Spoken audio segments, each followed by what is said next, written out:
What a lovely morning and good morning to all of you all on the other side of the screen. मैं मुज़म्मिल अली खान और आप देख रहे हैं सुबह से आगे आपका फेवरेट मॉर्निंग शो हम न्यूज़ के ऊपर। और हम न्यूज़ के ऊपर इस मॉर्निंग शो को लेके आने का मकसद और मतलब ये है कि आपके दिन का स्टार्ट कराया जाए स्ट्रॉन्ग और इन्फॉर्म्ड। आज आप देख रहे होंगे मेरे साथ आयशा यूसुफ नहीं है, she wasn't feeling a bit okay. इंशाल्लाह ताला वो यहाँ पे होंगी, लेकिन उनकी एब्सेंस में आपको मुज़म्मिल अली खान आगाह करेगा कि दुनिया में चल क्या रहा है। दुनिया में बहुत कुछ चल रहा है और दुनिया के अंदर जो कुछ चल रहा है उससे आपको आगाह करने के लिए सबसे पहले एक मज़ेदार सी न्यूज़ करते हैं आपके लिए लाइनअप और आपको बताते हैं उस न्यूज़ के बारे में।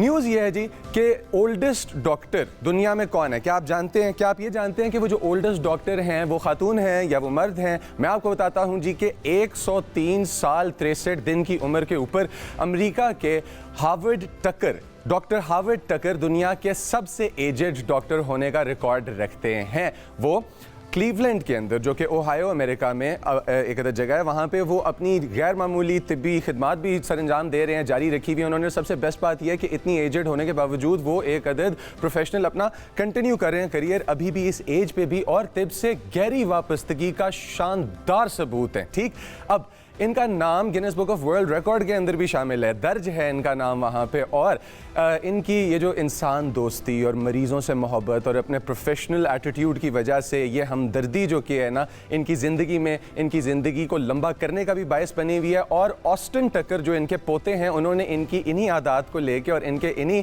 जो कि है क्या कहते हैं इनकी पर्सनैलिटी के ट्रेट्स को लेके एक बहुत ज़बरदस्त दिल को छू लेने वाली एक फ़िल्म बनाई है। और उस फिल्म के अंदर इन्होंने इनके सारे सफ़र को और ये जितनी भी खिदमात सर अंजाम दे रहे हैं, जो कि आप देख सकते हैं यहाँ पे कि ऑस्टिन टकर साहब कहाँ पे और कहाँ के हैं, वो फिल्म इन्होंने बनाई है अपने दादा को लेके, क्योंकि वो इनके ग्रैंडसन हैं।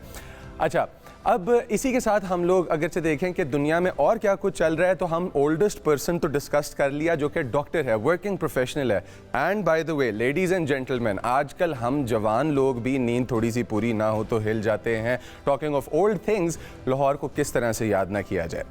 लाहौर में तैयार करदा सदियों पुराना super computer, we're not talking about the new age computers, we're talking about the granddaddy of all computers, एक तैयार करदा सुपर कंप्यूटर जो कि है वो 94 करोड़ रुपए की कीमत के ऊपर, 94 करोड़ रुपए की कीमत के ऊपर आपको ऑक्शन में मिल सकता है या बिक रहा है। अब 17वीं सदी का ये पीतल का आला लंदन में नीलामी के लिए पेश किया गया है। और इस आले को किस किस चीज़ के लिए इस्तेमाल किया जा सकता है, क्योंकि ये 17वीं सदी का है, अब वक्त मालूम करने के लिए इस्तेमाल किया जा सकता है, सितारों का नक्शा बनाने के लिए इस्तेमाल किया जा सकता है, खाना काबा की सिमत मालूम करने के लिए इस्तेमाल किया जा सकता है।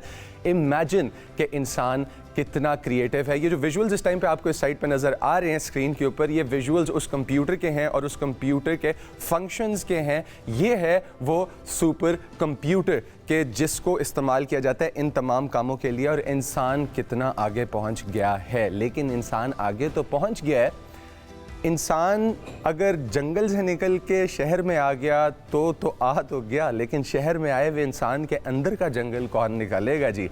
वाशिंगटन जो है ना, वहाँ पे वाइट हाउस के अंदर प्रेस डिनर के दौरान फायरिंग हो गई। ये फायरिंग अभी रिसेंट जो आप खबरों में भी देख रहे हैं, सोशल मीडिया पे भी है। मुलजिम को आज अमरीकी अदालत में पेश किया जाएगा। सदर डोनाल्ड ट्रंप भी वहाँ पे थे। जेडी वैंस को भी वीडियो में देखा जा सकता है, आप जैसे कि देख सकते हैं इस वीडियो के अंदर। और फर्द जुर्म इस बंदे के ऊपर आयद करने का इम्कान आज है। हेयरिंग होगी, हेयरिंग के बाद डिसाइड किया जाएगा कि इसको किस तरह से बुक करना है इस इंसान को। अच्छा, अब एक एहलकार जख्मी हुआ है इसके अंदर, जबकि सीक्रेट सर्विस ने फौरी तौर पर कार्रवाई करते हुए सदर डोनाल्ड ट्रंप को और खातून अव्वल मेलानिया ट्रंप को और दीगर जितने भी आला हुकूमती वहाँ पे शख्सियात मौजूद थे उन तमाम को महफूज मकाम पर मुंतकिल कर दिया। और उसके बाद हमलावर को भी मौके पर गिरफ्तार कर लिया। हुक्काम जो हैं उनके मुताबिक मुलजिम कैलिफोर्निया का एक अदद रिहायशी है जो कि एक तालीमी इदारे से रिटायर हुआ हुआ है, और रिटायर होने के बाद बतौर टीचर वो गेम डेवलपर का भी काम करता रहा है, कुछ उस अरसा उससे पहले भी करता रहा था। और इसके पास से असलहा भी बरामद हुआ है। अब इब्तदाई बयान में इसने हुकूमती शख्सियात को हदफ बनाने का एतराफ़ भी किया। ताहम वाइट हाउस का ये कहना है कि जो ये बयान इन्होंने दिया है, ये बयान इस किलर की तरफ से डाइवर्जन का भी जो कि है ना वो डाइवर्जन बनाने का ये सोच रहा है, क्योंकि ट्रंप एक्चुअली में इसका टारगेट थे। अमरीकी हुकाम के मुताबिक केस जो है वो वफाकी अदालत में चलाया जाएगा और ये जो कि है वाक़या, इस तमाम वाक़े को सदर ट्रंप के ऊपर पहले होने वाली असैसिनेशन अटेम्प्ट्स के साथ भी जोड़ा जा रहा है। हमारे पास इस वक्त मौजूद हैं माविद सिद्दीकी, जो कि हमारे ब्यूरो चीफ हैं हम न्यूज़ के, और वाशिंगटन से डायरेक्ट हमें न्यूज़ लेके आ रहे हैं ये, और इनसाइट्स के वहाँ पे इस टाइम पे फर्दर डेवलपमेंट्स क्या चल रही हैं। तो सबसे पहले से a big old good morning from Pakistan. I know clocks are different on that part of the world. कैसे हैं आप एंड अस्सलाम वालेकुम। वालेकुम सलाम वरहमतुल्लाह। मैं ठीक हूँ, बस ये है कि आपके पास सुबह हो रही है और हमारे पास सुबह के 1 बज रहे हैं। ऐसे अच्छा, फायरिंग हो गई एक मरतबा फिर, तो सदर ट्रंप पहली फायरिंग में हम पाकिस्तानी किसी के भी जान माल का नुकसान नहीं चाहते, शुक्र है पहले भी बच गए। अभी भी जब फायरिंग हुई तो बाहर एजेंट एक अदद है उसको गोली लगी, वो इंजर हुआ, सदर ट्रंप को सेफ पॉइंट पे लेके चले गए। आपको क्या लग रहा है ये जो बन रहा है माहौल, इसके बारे में sentiment in the United States of America क्या है, and could this be a political move to change public opinion? देखिए, ये सवाल तो उठाया जा रहा है क्योंकि जो पहली फायरिंग हुई थी उसमें जब ये सदारती उम्मीदवार के तौर पे थे, क्योंकि जो इससे पहले जो वाक़या हुआ था, एक तो इनके घर के बाहर से गिरफ्तार हुआ, उसकी इतनी अहमियत नहीं थी, लेकिन जो बाकायदा इनको जो गोली लगी थी उसके बाद जो है इनको बाकायदा मजहबी तौर पे भी उसको देखा गया और बाकायदा ये साबित किया गया कि अल्लाह ने इनको एक मसीहा के तौर पे बचाया है। तो ये सेकंड, जो अभी हम सेकंड या थर्ड जिसको कह सकते हैं टाइम, तो इसमें एक बात ये तो इस तरीके से हम जितना बड़ा मामला है हम इस तरीके से उसको ले नहीं सकते हैं क्योंकि ये बाकायदा ये प्लानिंग का हिस्सा है, इसलिए कि देखिए कितना इसमें सैकड़ों लोग, हज़ारों लोग इन्वॉल्व होते हैं। तो इस तरह की चीज़ें बहुत कहना हमारे लिए शायद मतलब सोशल मीडिया के लिए तो ये मवाद बन सकता है, लेकिन हम ये समझते हैं कि मेन स्ट्रीम मीडिया में हम मोहतात रहते हुए ये बात करते हैं कि बहुत से लोग ये ख्यालात ज़ाहिर कर रहे हैं सोशल मीडिया पे कि ये तो ऐसी चीज़ हो सकती है कि पॉपुलैरिटी हासिल करने के लिए, लेकिन बाद औक़ात ऐसा वाक़यात पॉपुलर कर देते हैं, लेकिन जो करवाने वाला होता है या जिसके साथ हुआ होता है वो खुद नहीं होता। मैं समझता हूँ कि ये कहना तो बिल्कुल एक थोड़ा-सा हमें मोहतात रहना चाहिए, लेकिन ये ज़रूर है कि जो है वो इससे पहले के जो हमला था उसपे कई सवालात आज भी उठाए जाते हैं और उस के नतीजे में जो यहाँ एक ख़ास मजहबी ज़हन रखने वाले हैं उन्होंने बाकायदा मसीहा के तौर पे पेश किया, बल्कि एक यहूदी ग्रुप ने वो तो यहाँ तक कहा कि उनका मसीहा जो है उनमें से ये होगा, इसके कान में सुराख होगा। तो इस तरीके से फिर एक साहब का ख्वाब बयान करता जाता रहा कि सदर डोनाल्ड ट्रंप जो है ना वो उस वाक़े से पहले कोई इंटरव्यू था कि इस तरह हमला होकर वो बच जाएंगे और फिर कौम को वो बचाएंगे।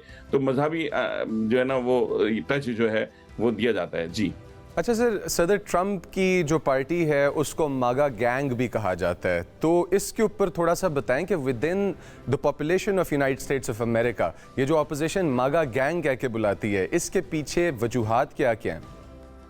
देखिए, मागा जो है ना वही जो एक पूरा ग्रुप है मेक अमेरिका ग्रेट अगेन वाली जो होती है ना उसकी ये पॉलिसी है, लेकिन इसमें खुद बहुत डिफरेंसेस हैं, बहुत ज़्यादा जो है ना। जैसे मागा का एक नारा था एब्सटेन फाइल का, उस वक्त तक सिर्फ सदर क्लिंटन का नाम था, तो उसमें जो है वो ये सब मागा वाले कहते थे कि भाई इसको लेके आए। तो मागा खुद जो मागा के जैसे टकर कार्सन हैं, राइस हैं या दीगर लोग हैं जो मागा के लिए बड़े एक्टिव थे, वो बैक ऑफ कर गए, लेकिन अभी भी ये मागा जो है ना वो उसके जो जहन के जो लोग हैं वो अभी इस में हावी हैं।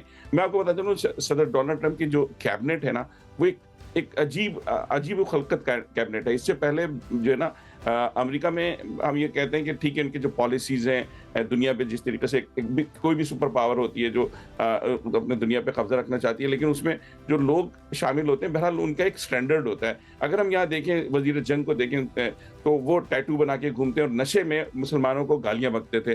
उनका ये मशहूर है ये बात कि उन्होंने नशे में कहा कि मुसलमानों को कत्ल कर दें। उसके अलावा उन्होंने एक वही मजहबी टच देने के लिए इवन ये कि एक फिल्म के डायलॉग को जो है ना वो बाइबल समझ के पढ़ दिया। और आज भी इन्होंने जो है एक तरफ ये बात कहते हैं कि जो है वो मुसलमान या ईरान पे इल्ज़ाम लगाया कि वो एक खिलाफा कायम करना चाहते हैं, लेकिन खुद जो है वो मजहबी जंग इसको करार देते हैं। इसी तरीके से उनके साथ के जितने और भी जिसका भी नाम ले लें, इनके वो जो बड़े करीबी तो इनके दोस्त हैं या करीबी इनके साथी हैं, कुछ इसमें निकाले भी गए, बहुत इख्तिलाफात भी हो रहे हैं बहुत ज्यादा। एक छोटा सा क्वेश्चन माविद सिद्दीकी साहब, एक छोटा सा क्वेश्चन के पढ़ा लिखा भी था ये आदमी, इस आदमी का एक करियर का बैकग्राउंड भी था, यूनिवर्सिटी के लेवल तक गया हुआ एक बंदा था, तो वैसे तो ओवरऑल सिचुएशन में देखा जाए तो लगता है कि बड़ा प्रॉपर सेंसेस में और सेन आदमी है, लेकिन फिर इस तरह की हरकत करना कि असैसिनेशन अटेम्प्ट करना या आउटडोर फायरिंग करके भाग जाना कहीं से, क्या आपको लगता है कि ये इंटरनल फ्रैक्चर्स नज़र आ रहे हैं इस टाइम पे जो उस सोसाइटी में, वेस्टर्न सोसाइटी में बनते जा रहे हैं, पोलराइजेशन बढ़ रही है? जी, बिल्कुल वेस्टर्न सोसाइटी में बिल्कुल हम पे नाम लगाया जाता है तीसरी दुनिया पे, लेकिन पोलराइजेशन बनती जाती है। मजे की बात ये है कि डोनाल्ड ट्रंप खुद ये कह रहे थे कि जी नफ़रत का ये माहौल है और इसको ख़त्म करना चाहिए। नफ़रत का माहौल जन्म भी उन्होंने दिया है, उनके साथियों ने जन्म दिया है। तो इसमें ऐसे जो लोग हैं और देखिए, एक हम 2 चीज़ों को बिल्कुल मिलाते हैं। एक मेंटल इलनेस है जो अमेरिका में बहुत बड़ा सब्जेक्ट है, जिस पे बहुत ज़्यादा काम हो रहा है कि यहाँ दिमागी बीमारियों वाले, और वो फिर हम उसकी तरफ दूसरी तरफ हम अगर इसको ले जाते हैं कि जो तफरीक पैदा की जा रही है राइट और लेफ्ट में, इससे पहले इतनी कभी भी सख्ती नहीं थी, इस तरह के हमले नहीं होते थे। सदर डोनाल्ड ट्रंप जो है वो खुद जो है सहाफ़ियों के साथ जो सलूक करते हैं, या जो है इनके जो राइट विंग के जो इनके साथ के करीब के लोग हैं, जिस तरीके से जुमलेबाजी करते हैं, जिस तरीके से ये सिर्फ ये नहीं है बल्कि और लोगों पे भी हमले हुए हैं। यानी खुद जो है डेमोक्रेट के जो साबिक अरकान कांग्रेस को कत्ल किया गया है यहाँ, सिर्फ उस बुनियाद पे, इख्तिलाफ की बुनियाद पे। इसी तरीके से जो इससे पहले जो एक नौजवान मुबल्लिग था उसको कत्ल किया गया, उसका नाम लेफ्ट विंग के लेफ्टिस्ट या दाएं बाजू के लोगों ने मारा है। तो इसी तरीके से एक नफरत की जो फजा है वो काफी बढ़ती जा, इतनी पोलराइजेशन कभी नहीं हुई थी। अब जो है ना, क्योंकि इसमें मजहब भी बीच में आ गया, जब मजहब आता है तो और मामला खराब हो जाते हैं, एक्सट्रीमिज्म और ज़्यादा बढ़ जाता है। बिल्कुल माविद सिद्दीकी साहब, थैंक यू, आपने अपना वक्त निकाला और आपने हमें ज्वाइन किया। ऑल्दो क्लॉक्स का डिफरेंस उस ऑफ द वर्ल्ड और इस साइड ऑफ द वर्ल्ड में काफ़ी डिफरेंट है, लेकिन फिर भी आप आए और आपने हमें ज्वाइन किया और आगाह किया। Thank you for joining us and हमारे व्यूअर्स तक ये पर्सपेक्टिव लेके आए। ऑलराइट, सो व्यूअर्स, माविद सिद्दीकी साहब हमारे पास मौजूद थे यहाँ पे और उन्होंने अभी ये डिटेल में बताया कि किस तरह से फ्रैक्चर्स बढ़ते जा रहे हैं, और ये फ्रैक्चर्स हैं ईरान और अमेरिका की इस जंग की वजह से, और ईरान और अमेरिका के दरमियान मुज़ाकरात जो हैं वो इस्लामाबाद में हो रहे थे। हम लोग कोशिश में लगे हुए हैं, दूसरा मरहला ताहाल ताख़ीर का शिकार है। अब ईरान ने अमेरिका को नई तजावीज़ हैं जो पेश कर दी हैं, और वो नई तजावीज़ क्यों पेश की हैं? क्योंकि सदर डोनाल्ड ट्रंप बैकफुट पर चले जाते हैं, फिर कभी ईरान बैकफुट पर चला जाता है। मुतालबा ये किया गया है कि पहले आबनाए हरमुज़ को खोला जाएगा, पहले आबनाए हरमुज़ वाली प्रॉब्लम को सॉल्व किया जाएगा, उसके बाद जौहरी मामले पर हम लोग जाएंगे और मुज़ाकरात करेंगे। अमरीकी मीडिया के मुताबिक ईरान अमरीका को पेशकश जो कर रहा है वो ये पेशकश की है जो आपको अभी बताई है। पहले मरहले में हम बहरी नाकाबंदी, यानी कि जिस तरह से सदर डोनाल्ड ट्रंप ने कहा था कि आबनाए हरमुज़ उन्होंने बंद नहीं किया हुआ, अब आबनाए हरमुज़ हमने बंद कर दिया, तो पहले वो जो हमने बंद किया उसका सोल्यूशन निकलेगा और वो खोला जाएगा। उसके बाद जौहरी मामलात पर मुज़ाकरात किए जाएंगे। अगले मरहले तक इस बात को पॉज पे लगा दिया गया है। अब ईरान ने हुकूमत पाकिस्तान और अफवाज पाकिस्तान और अवाम से इजहार तशक्कुर भी किया है, जो प्यारी बात है, जो बहुत अच्छी बात है। क्यों? क्योंकि पाकिस्तान ने एक बहुत बड़ा कॉन्फ्लिक्ट रोका। एक वीडियो सोशल मीडिया पे की थी जिसके अंदर 3.5 बिलियन लोगों की जिंदगियां बच गई हैं। अगर ये कॉन्फ्लिक्ट न्यूक्लियर वॉर में तब्दील हो जाता तो नेपाल तक हमारा प्रॉब्लम हो जाना था, जिसके अंदर पाकिस्तान, इंडिया, श्रीलंका, पूरा बेल्ट, चाइना के नीचे वाला बेल्ट, पहाड़ों के पास वाला बेल्ट, इंडिया, नॉर्थ पाकिस्तान का, अफगानिस्तान, सब थे। बचत हो गई है हमारे पास। इस बचत और इस चीज़ के सेंटर में पाकिस्तान की पोजीशन को डिस्कस करने के लिए फॉर्मर एम्बेसडर सरदार मसूद खान मौजूद हैं। सर अस्सलाम वालेकुम एंड गुड मॉर्निंग, कैसे हैं आप? वालेकुम अस्सलाम। सर अभी ये जो दूसरा राउंड है, इस दूसरे राउंड के अंदर नोट्स भी एक्सचेंज हो रहे हैं, कॉल्स भी एक्सचेंज हो रही हैं। सदर ट्रंप ने पहले ईरानियन डेलीगेशन ने कहा कि हम नहीं आ रहे, उसके बाद सदर ट्रंप ने कहा हम नहीं आ रहे। ये जो पुश एंड पुल का और ये जो पावर पोस्चर का डायनामिक बना हुआ है, आपको क्या लग रहा है ये टॉक्स को जल्दी हल करवाने की तरफ लेके जाएगा या अभी और ताख़ीर हो सकती है इसमें? देखिए 47 साल पुराने मामलात हैं और फिर जो है एक बहुत ही शदीद जंग की हालत से फरीक़ैन जो है वो मुज़ाकरात की कोशिश कर रहे हैं। तो उसमें यानी लोगों को ये जल्दी थी, बैनुल-अक़वामी बरादरी को ये जल्दी थी, क्योंकि इस वक्त जो है आदमी मईशत बहरान का शिकार है, तो इस वजह से कि ये मुज़ाकरात जल्द अज जल्द हों। इसमें जो अभी तक कामयाबियाँ हुई हैं वो भी कुछ कम नहीं हैं कि एक जंगबंदी हुई है, फिर वो जंगबंदी गैर मुअय्यना मुद्दत के लिए हुई है, फिर पहला दौर मुज़ाकरात हो चुका है, दूसरे की तैयारी हो रही है, इख्तलाफात हैं शदीद, और उसके साथ जो है अगरचे बंदी है लेकिन एक दूसरी सूरत में जंग जारी है। यानी जो 2 नाकाबंदियों का आपने जिक्र किया, आबनाए हरमुज़ की और जो अमेरिका की तरफ से मुहसरा है, तो इसमें यह कि ना तो ये उजलत में कोई फ़ैसले कर सकते हैं, फ़रीक़ैन की बात कर रहा हूँ, और दूसरे ये कि उन्होंने अपनी कौम के सामने भी जवाबदेह होना है। और दोनों जो है ईरान अगरचे वहाँ बहुत तबाही हुई है, लेकिन उसके बावजूद वो अपने पाँव पे खड़े हैं और वो ये कहते हैं कि हम अस्करी सतह पे भी मुकाबला करने के लिए तैयार हैं। अमेरिका का मफरूज़ा ये है कि जंगी एतबार से तो उन्होंने ईरान को बहुत तबाह किया, लेकिन साथ साथ अब जो उनके हाथ में इकोनॉमिक लेवरेज आई है मुहासरे की वजह से, उसकी वजह से ईरान के लिए स्ट्रेस बहुत बढ़ जाएगा।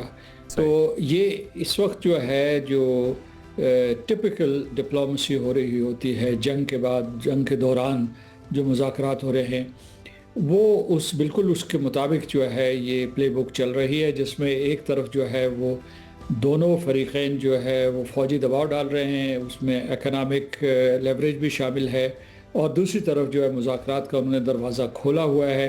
दरमियान में पाकिस्तान है।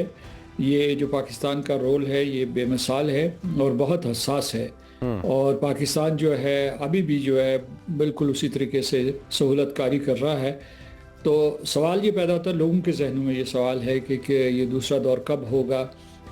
दूसरे दौर को होना चाहिए, लेकिन उसके लिए पहले राह हमवार होनी चाहिए, जैसा कि आपने खुद मसूद साहब, मैं सरदार साहब यही बात है जो मैं डिस्कस करना चाह रहा था कि दूसरा दौर होगा लेकिन राह हमवार होनी चाहिए। अब अमेरिकन साइड से कहा गया 16-17 घंटे का, और ये बयान सदर ट्रंप का है कि सफ़र करके आना और फिर उसके बाद वेट करना और ईरानियन साइड का इंश्योर होना, ये सब कुछ इन टॉक्स के लिए हेल्दी नहीं है, हम फ़ोन पर भी कर सकते हैं। तो आपको क्या लग रहा है कि American side right now is using the leverage which you coated कि हम लोगों ने नहीं आगे आना, अब आप आगे आएंगे? मैं तो इसे इस तरीके से देखता हूँ कि उन्होंने ईरान के ऊपर दबाव डालने की कोशिश की कि अब्बास अराग़ची यहीं रुक जाए और उनका डेलीगेशन यहाँ आ जाए। उसमें इससे पहले कि अमेरिका ने ऐलान किया था, दो चीज़ें साफ नज़र आ रही थी। एक तो जो ईरान की हुकूमत, उनके कायदीन ने, खुद अब्बास अराग़ची साहब ने ईरान से रवाना होने से पहले यहाँ पहुँच के ये कहा था कि उनका ये 3 मुल्की दौरा है और उसमें किसी किस्म की कोई तब्दीली नहीं होगी। और उनके जो तर्जुमान थे उन्होंने कहा था कि जनाब वो किसी से they don't foresee any direct talks with the United states.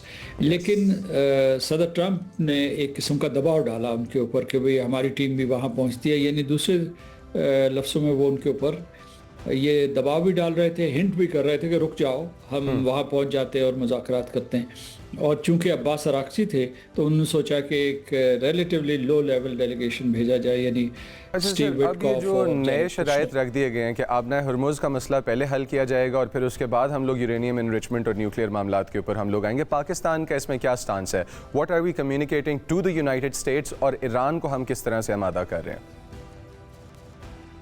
Pakistan as a mediator, जो ईरान कह रहा है वो अमेरिका के हवाले कर रहा है, जो अमेरिका कह रहा है वो ईरान के हवाले कर रहा है। इस वक्त पाकिस्तान जो है मीडिएटर भी है, फैसिलिटेटर भी है, और फैसिलिटेशन जो है वो कम्युनिकेशन में हो रही है। दोनों कैपिटल्स का पाकिस्तान के ऊपर एतमाद है। लेकिन ये है जो मरहलावार की आप बात कर रहे हैं, तो उसमें ये है कि ईरान की तरफ जो इस्तेमाल हो रही है वो है फ्रेमवर्क, जिसका मतलब यह है कि जिन मामलात का आपने जिक्र किया, आबना हरमुज़ मुहासरा, इसको पहले ख़त्म किया जाए, यानी दोनों साइड जो है इसके ऊपर अपने कंसेंट दें, और उसके बाद सेकंड मरहले में जो इस किस्म के मामलात हैं, मसलन जौहरी मामलात हैं, उसके ऊपर गुफ्तगू चलती रहती है। कुछ और भी बड़े उलझे हुए मसाइल हैं। मिसाल के तौर पर उसमें ये है कि ईरान की तरफ से मुतालबा है कि नॉन एग्रेशन पैक्ट होना चाहिए या नॉन एग्रेशन गारंटीज़ होनी चाहिए कि दोबारा इसराइल और अमेरिका उसके ऊपर हमला नहीं करेंगे। तो ये वो मामलात हैं जो सिर्फ सलामती काउंसिल में तय हो सकते हैं, लेकिन ऐसे ममालिक मौजूद हैं, मिसाल के तौर पर चीन, रूस, यूरोपियन ममालिक, वो जो है इसकी गारंटी अमेरिका के साथ मिलकर दे सकते हैं। और अमेरिका जो है कम से कम इनके दौरे सदारत में, सदर ट्रंप के दौरे सदारत में ये मामला किसी हद तक हल हो सकता है, क्योंकि जो सदर ओबामा के दौर में जो एक मुआहिदा हुआ था उसे सदर ट्रंप ने ख़त्म कर दिया था अमेरिका के लिए, उसी से ये सारे मसाइल पैदा हुए। तो ये मरहलावार होना चाहिए। यानी पाकिस्तान की क्या पोजीशन है? पाकिस्तान ये चाहता है कि जल्द अज जल्द ये जंग ख़त्म हो, क्योंकि उससे पूरी की पूरी आलमी मंडी हॉस्टेज बनी हुई है। सर, आलमी मंडी हॉस्टेज बनी हुई है, और इसी चीज़ से रिलेटेड जो कि है हमारे पास चाइना से, हमारे पास यूरोप से, क्योंकि यूरोप के अंदर हम लोग देख रहे हैं और हम लोग वाइट मैन के वर्ल्ड में देख रहे हैं कि there is business that is being affected, और पार्टनर कंट्रीज़ ब्लेम कर रही हैं प्रेसिडेंट ट्रंप के स्टांस को। आपको लगता है कि प्रेसिडेंट ट्रंप की मर्जी से ज़्यादा भारी हो जाएगा यह स्टांस एक पॉइंट पे कि प्रेसिडेंट ट्रंप आ जाएंगे इस बात को मानने पे, या he thinks his opinion is above all? उनका जो स्टाइल है वो मुख्तार कुल हैं और वो अपने फैसले खुद करते हैं। उसके बाद वो काबीना में शायद एक शख्स की बात सुनते हों, उन्होंने इंटेलिजेंस एजेंसीज की जो रिपोर्ट थी या अफवाज की रिपोर्ट थी उनको भी काबिल तवज्जो नहीं समझा था जब ये जंग का आगाज़ किया। लेकिन वज़ीर आज़म नेतन्याहू की उन्होंने बात सुनी है। उनके ऊपर अगर किसी का दबाव है तो वो इसराइल का दबाव है और किसी का दबाव नहीं है, क्योंकि वहाँ जो अमेरिका में उन्होंने तकरीबन वो समझते हैं कि उन्होंने सूरत हाल को संभाला हुआ है। कांग्रेस में उनकी मेजॉरिटी है और उसके अलावा जो है रिपब्लिकन पार्टी अब भी उनके साथ खड़ी है। मेगा बेस जो है उसके में सवाल ज़रूर उठ रहे हैं लेकिन वो अपने आप को मजबूत समझ रहे हैं, तो इसलिए वो ख़ुद फैसले करते हैं। और जो उनके फ़ौजी मुशीर वो ये कह रहे हैं कि ये जो आपकी एस्केलेशन यहाँ हो रही है, जो नए यहाँ एयरक्राफ्ट कैरियर्स आ रहे हैं, एक नया एयरक्राफ्ट कैरियर आ रहा है, कुल तादाद जो है 3 हो जाएगी in addition to USS Tripoli and USS Canberra, जो ये एम्फीबियन फोर्स है या उसके अलावा जो उनके पैरा ट्रूपर्स है। तो इस वजह से वो रिकंसिडर किया गया हार्ड इंटरवेंशन को सर। लेकिन एक last question, one short question before I let you go here, और वो ये है कि पाकिस्तान बहुत फ्रंट फुटेड तरीके से इस मीडिएशन के अंदर पार्टिसिपेट कर रहा है, सारी दुनिया इस चीज़ को रिकग्नाइज़ कर रही है। फील्ड मार्शल सैयद आसिम मुनीर का जो ताल्लुक है प्रेसिडेंट ट्रंप के साथ वो भी बहुत अच्छा है, और हमारे प्राइम मिनिस्टर का ताल्लुक भी प्रेसिडेंट ट्रंप के साथ बहुत अच्छा है। क्या ये पार्टनरशिप हमें टाइम के साथ और स्ट्रॉन्ग होती हुई नज़र आ रही है, that we would be able to get Iran and America out of this conflict soon? इस जंग से पहले भी हमारे ताल्लुकात बेहतर हो रहे थे और ये जो 2 फैक्टर्स आपने गिनवाए हैं वो पहले भी मौजूद थे। मार्का हक के बाद जो है अमेरिका और पाकिस्तान के ताल्लुकात मजबूत होते गए। अब जो मौजूदा सालसी पाकिस्तान ने की है तो इसमें ये ताल्लुकात मजबूत तर हुए हैं। आने वाले सालों में इन्हिसार पाकिस्तान के ऊपर है कि मौक़े तो पैदा हो गए, दरवाजे तो खुल गए, तो पाकिस्तान इनसे किस तरीके से इस्तेफ़ादा करता है। ठीक है sir.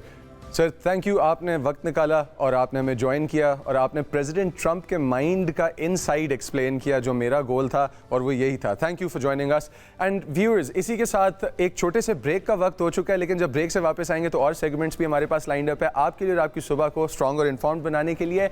But pray that these talks materialize. With this, Muzammil Ali Khan is going on a short break and he'll be right back at your favorite morning show.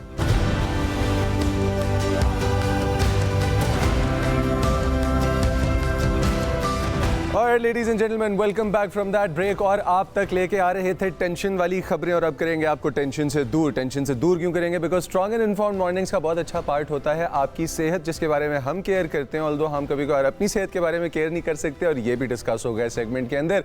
Fitness trackers, आप सबके पास वो फैंसी वॉचेस मौजूद हैं जो आपको आपके दिल का हाल बता देती हैं नंबर्स में यहाँ पे और फीलिंग्स में यहाँ पे। बनाने के लिए अभी तक कोई साइंसदानों ने वॉच नहीं निकाली इंडस्ट्री में। चहलकदमी ट्रैक करते हैं, दौड़ ट्रैक करते हैं, कितने कदम चले, कितना दौड़े हम लोग। ये आलात जो हैं इन सब चीज़ों का रिकॉर्ड करते हैं और ये रिकॉर्ड रखा जाता है। लेकिन एक नई तहकीक, एक नई रिसर्च के मुताबिक जो फिटनेस ट्रैकर्स हैं वो कभी कभार दबाव भी बढ़ा देते हैं। क्यों? क्योंकि आपके जी आज मेरे इतने 1000 स्टेप्स थे वो नहीं हो सके, आज मैंने इतने माइल्स दौड़ना था मैं नहीं दौड़ सका, and then stress makes its way. लेकिन हकीकत पता है क्या है?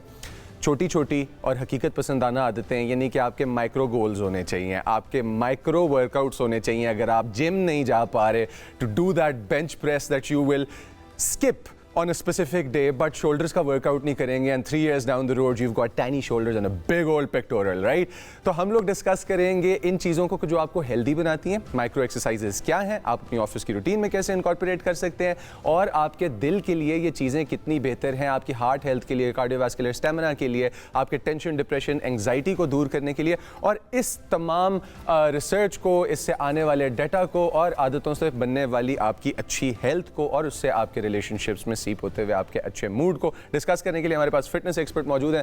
तहमीना कौसर, अस्सलाम वालेकुम। वालेकुम अस्सलाम। कैसी हैं आप? ठीक ठाक, अल्लाह का शुक्र। अच्छा, सबसे पहले तो मुझे ये बताएं कि आप खुद वीक में कितना वर्कआउट करती हैं? I like to be busy most of the days, workout हो ना हो, लेकिन जो अभी आपने बड़ी अच्छी बात की है कि वर्कआउट इज़ नॉट नेसेसरली कि आपने उतना ही करना है, because I am wearing a watch as well. ये आपको हेल्प ज़रूर करता है, ठीक है ना, लेकिन I think you have to train your mind first. अगर आप एक ही, यानी लेट से आपने गोल बनाया हुआ है कि हर रोज़ मैंने 5 किलोमीटर वॉक करनी है या 2 किलोमीटर वॉक करनी है, तो वो आपकी बॉडी एडजस्ट कर जाती है, वो इफेक्ट भी नहीं करती है। अच्छा। सो हमेशा माइंड के साथ और बॉडी के साथ आपने प्ले करना होता है, उसको कंफ्यूज करना होता है कि वो थोड़ी सी प्रोग्रेशन दिखाए। Never let them know your next move, viewers. Yes, that's true, that's the reality. इसलिए ये होता है कि वो जो आप बात कर रहे हैं ना, तो मेरा तो खैर ये है कि मैं आपसे अभी बिफोर द सेगमेंट यही कह रही थी कि हम लोग उन लोगों में से हैं कि अगर हम वर्कआउट ना करें, पतले मोटे अलग बात है, हम टेंशन में आ जाते हैं और वाइब भी नहीं रहती आपकी लाइफ में वो फैंसी, हेल्दी, हैप्पी, कि आप बच्चों को भी अच्छे से ट्रीट कर रहे हैं, दोस्तों को भी, बिजनेस को भी। जब इतनी रूटीन हो, जैसे हमारे मैरिड कुछ व्यूअर्स होंगे, यंग पेरेंट्स होंगे, अब यंग पेरेंट्स हैं तो जॉब में भी स्टार्ट है, बैंक में सेविंग्स नहीं है, लेकिन घर में बच्चे भी हैं, तो they need to work all the time. ये जो माइक्रो वर्कआउट्स हैं, छोटे छोटे वर्कआउट्स, पहले तो बताएं ये हैं क्या, और फिर बताएं कि ये कितना टाइम लेते हैं, 10 मिनट, 20 मिनट, मतलब हाउ इज इट डन? अच्छा, माइक्रो वर्कआउट से पहले जो स्टेप्स की आप बात कर रहे थे, पहली चीज़ तो ये आती है कि ये गाइडलाइंस हैं, राइट, ठीक है ना, WHO की तरफ से, ये कोई रूल नहीं है। अच्छा।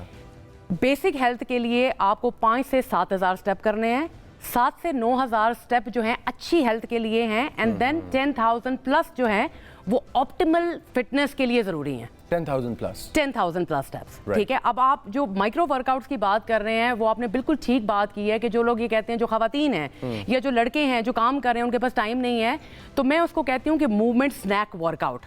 Movement snack workout is like, जैसे हम स्नैक्स का कहते हैं, ऐसे ही बजाय 1 घंटे का या 1.5 घंटे का लॉन्ग वर्कआउट करने की बजाय आप थोड़ा थोड़ा वर्कआउट करें। अब उसकी मिसाल मैं ये देती हूँ, ठीक है, कि मिसाल के तौर पे अब आप टीथ ब्रश करते हैं 3 दफा दिन में, आप काफ रेजेस कर लें while brushing your teeth। Yes, अब जैसे हमारा प्रोग्राम जो लोग देख रहे होंगे, ठीक है, बीच में काफी लंबे आपके एड्स आ जाते हैं, ठीक है ना, जब वो एड आ रहे हैं तो you can stand up, you can, business का, हाँ बिजनेस जरूरी है, ठीक है, तो यू कैन डू मार्च, यानी अब आप सोफे पे ही हैं, ठीक है ना, लेकिन आपने मार्च, आप बैठे बैठे भी मार्च कर सकते हैं। I'm gonna show you few workouts। उसके अलावा जब आप फोन सुन रहे हैं, आजकल वैसे भी बड़े अच्छे अच्छे पैकेजेस आते हैं, बातें बहुत होती हैं, तो you can walk and you can talk. You can walk and you can talk. Guys, आपको जब स्ट्रेस होता है ना, वो जो अच्छे पैकेजेस की बात कर रही हैं मिस कौसर, यहाँ पे उन अच्छे पैकेजेस के दौरान स्ट्रेस भी इकट्ठा हो जाता है फर्स्ट 45 मिनट्स इन, तो उस वक्त आप वॉक किया करें अपने स्ट्रेस को कम करने के लिए। हार्ट हेल्थ पे आते हैं मैम, ये जो आपने काफ रेजर्स बताएं, ये बहुत अच्छा टूल है हार्ट की हेल्थ के लिए। तो ये जो माइक्रो वर्कआउट्स हैं, इसमें आपकी स्लीप रूटीन अगर डिस्टर्ब्ड है तो तब भी हम कर सकते हैं? आप कर सकते हैं, आप सिर्फ ये गोल रख लें कि हर 1 घंटे के बाद आप 100 स्टेप्स चल लें। अच्छा, सिंपल, ठीक है। अच्छा, मैं व्यूअर्स को एक और बात बताना चाहता हूँ। ये जो माइक्रो वर्कआउट्स होते हैं ना, आप कैलोरीज जब बर्न करने लगते हैं, तो उस कैलोरीज बर्न करने के तरीके से कुछ ऐसी चीज़ें हैं जो एक्स्ट्रा आपकी बॉडी में पैदा हो रही होती हैं। अगर आपके ऊपर वेट है और आप वो ड्रॉप करने के लिए वेट लिफ्टिंग करते हैं, तो ये आपकी लिपिड प्रोफाइल पे नेगेटिव इफेक्ट डाल सकता है। Let's get into the routine of these workouts.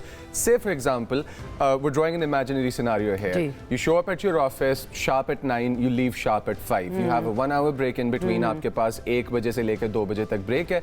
इस रूटीन के अंदर आपको 5 बजे के बाद अपनी ज़ात के लिए वक्त नहीं मिलना। आप एक अदद मदर हैं या फादर हैं या फैमिली पर्सन है, आपने वापस घर जाना है। इस रूटीन में आप किस तरह के वर्कआउट्स बताएंगी for our dynamic of age 25 और एज 35 के दरमियान में जो हमारी पॉपुलेशन है 10 साल के बीच में, उनके लिए, एंड देन अबव 35?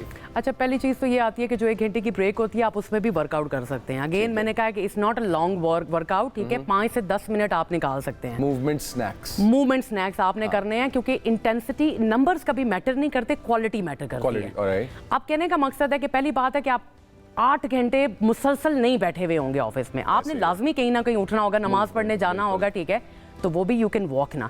दूसरी चीज़ ये आती है कि for instance if you're in the office, ठीक है ना, और आप बैठे हुए हैं, ठीक है, सबसे पहले हम 3 चीज़ें उसमें ऐड करते हैं।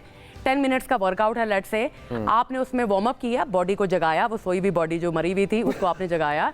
उसके बाद आ जाता है बर्न वाला एक फेज कि जिसमें आपने कैलोरीज बर्न करनी है, which is your cardio and your heart rate. और तीसरा आ गया स्कल्प्ट, स्कल्प्ट। अब स्कल्प में ये होता है कि आपने बॉडी टोनिंग करनी है। अब फॉर इंस्टेंस मैं ऑफिस में बैठी हुई हूँ, मुझे बीच में घंटे की ब्रेक हुई, अब मैं 1 घंटा तो खाना नहीं खाऊंगी ना, लेट्स से 10 मिनट मैंने खाना खाने से पहले मैं बैठी हुई हूँ, किसी भी जगह पे चेयर पे आप बैठ जाएं, ठीक है, you have to do warm up. अब वार्म अप के लिए ठीक है ना कि आप बैठे हुए हैं, ठीक है ना, you roll your shoulders, 30 seconds के लिए आपने रोल शोल्डर्स कर लिए, आपने हाथ ऊपर नीचे कर लिए। अब तेज तेज आप करेंगे, मैं सिर्फ आपको बता रही हूँ, ठीक है ना, कि आपने 30 सेकेंड्स ये कर लिया। अब उसके बाद आपने बैठे बैठे बैक बिल्कुल स्ट्रेट है, पंच पंच, ठीक है, कोर टाइट है, abs are working, shoulders are working, arms are working, your blood circulation is rising and your heart rate is working. Let's say you did it 30 seconds, ठीक है। उसके बाद अब आपके पाँव ओपन है, ठीक है, हाथ ऊपर किए ये, and trust me it's not easy. आपको बैठे बैठे लगेगा, और स्पेशली जो बॉडी बिल्डर्स होंगे ना, तमीना व्हाट द हेल, ये नहीं होता, नहीं, ये you know this is in your mind, ठीक है। एनी एक्टिविटी इज इंपॉर्टेंट, ठीक है, ये नहीं होता कि कुछ नहीं होता, slow progress is a progress, ठीक है। आपने 30 सेकेंड्स ये किया, उसके बाद आपने क्या करना है, आपने जंपिंग जैक्स करने हैं बैठे बैठे। आप बैठे बैठे नी रेज कर रहे हो, आप बैठे बैठे हाई किक्स कर रहे हो, आप बैठे बैठे जंपिंग जैक्स भी कर रहे हो। जंपिंग जैक्स भी कर रहे हैं, नीज up, yeah. Oh, so legs you open. you yeah. open your legs. So and you're you walking your legs and you're walking your arms. लेकिन बैठना स्ट्रेट है, यूं नहीं होना आपने, ठीक है, बैठना आपने स्ट्रेट है। उसके बाद अब आपने एब्स पे काम करना है, ठीक है, हाथ यहाँ पे Tell me, बैठ के एब्स हो जाते हैं। Yes, खड़े होके भी एब्स हो जाती हैं। Please train with me, I will tell you. मैं तो लेटे लेटे भी आपको एक्सरसाइज करा दूंगी, ठीक है ना। You have to hire me as a trainer. नहीं सॉरी, आई एम सेइंग यहाँ हाथ रखा, देखिए जो आप क्रंचेस करते हैं, क्रंचेस सेम है ना, अब नहीं आपने अप किया है, अप, ठीक है, इट्स द सेम थिंग। और वो कॉन्ट्रैक्ट हो रहा है, रिलैक्स हो रहा है, कॉन्ट्रैक्ट मेन चीज है कि मसल आपने कॉन्ट्रैक्ट करना। लेट्स से आपने 30 सेकंड्स ये कर लिए, ठीक है, उसके बाद आपके आगे लेग्स। अब लेग्स की एक्सरसाइज कैसे करें, ठीक है, अब आप एक्सटेंशन करते हैं, leg extension, you lift your knee, you raise your leg and down, ठीक है। उसके बाद मैं 1 minute, I have to stand up, ठीक है, sorry about my wire.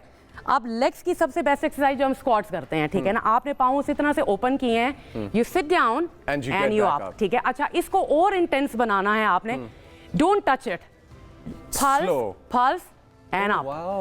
30 second जब आप ये करेंगे तो उसके बाद आपको मेरी जरूर याद आएगी। That is actually an intense or workout. you can hold it for 30 seconds, ठीक है। अब ये हो गया वर्कआउट, और मैं अपने व्यूअर्स को एड्रेस करना चाहता हूँ इस वर्कआउट के साथ कि ये जो छोटी माइक्रो मूवमेंट्स है ना, you don't even have to leave your seat. अगर आप कोई फाइल डाउनलोड या अपलोड कर रहे हैं तो उसका जो टाइम लगता है ना, उसमें भी हो सकता है 3 मिनट लगेंगे, 4 मिनट लगेंगे, कि 30 सेकंड्स के वर्कआउट्स हैं ये, तो यू कंपाइल 3-4 वर्कआउट्स बैक। देखिए, एक्सरसाइज और फिट रहने के लिए इरादे की जरूरत होती है, जगह की जरूरत नहीं होती।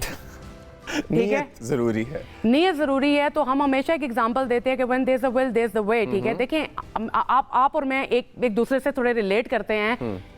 हमें अपने आप को अच्छा देख के अच्छा लगता है, बिल्कुल हमें अच्छा लगता है कि यार अगर हम हमारी, अब क्योंकि हमारे हार्मोन्स हैं, चीज़ें हैं, बड़ी चीज़ें बॉडी में हो रही होती है। जैसे आपने कहा 30 के बाद everybody is losing muscle mass. And अच्छा, आपको क्या लगता है कि हमारे यहाँ पे जो छोटे बच्चे बच्ची हैं जिनको कहा जाता है आपने जिम नहीं जाना, आपने ये स्पेसिफिक वर्कआउट्स नहीं करने, क्या वो एक नेगेटिव कॉनोटेशन बिल्ड कर देता है हमारे बच्चों के अंदर, and that is the reason why most of us are not working out?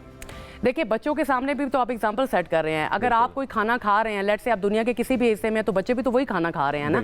अब बाहर के किसी मुल्क में वो बिरयानी तो नहीं खा रहे होंगे, या वो दे लव इट, ठीक है ना, लेकिन उनका खाना तो यही चीज आपने बच्चों पे भी दिखानी है। आप बच्चों को बताते जाते हैं। एज अ ट्रेनर थोड़ा सा डाइट की तरफ आ जाएं। बड़ी इंटरेस्टिंग आपने बात की है कि खाना, और एग्जांपल, एक अच्छी खुराक मेरी एज के बंदे के लिए या हमारे इस एनवायरनमेंट में जितने भी लोग काम कर रहे हैं, इनके लिए एक अच्छी डेली खुराक क्या है?